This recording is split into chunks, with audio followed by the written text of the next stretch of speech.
বিএনপির জাতীয় স্থায়ী কমিটির সদস্য ও কক্সবাজার ১ আসনে ধানের শীষ প্রতীকের প্রার্থী সালাউদ্দিন আহমেদ নির্বাচনী এলাকায় ভোট দিয়েছেন।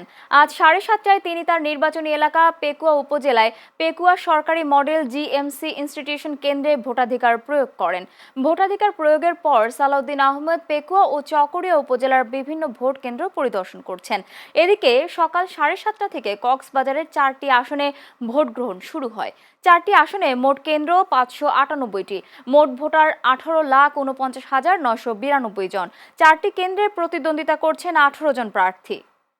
আমি নির্বাচন করেছি, জনগণ আমাকে বিজয়ী করেছে। যখন আমি কারাগারে ছিলাম, আমার অনুপস্থিতিতে আমার স্ত্রী 2008 সালে এখানে প্রতিদ্বন্দ্বিতা করেছে। আমার চাইতে বেশি ভোটের ব্যবধানে এই এলাকার মানুষ তাকে বিজয়ী করেছে। এই এলাকার মানুষ আমাদেরকে ভালোবাসে,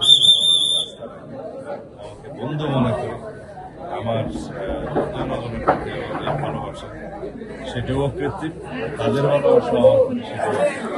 ইনশাআল্লাহ আমি সবসময় আশাবাদী এই এলাকার মানুষ।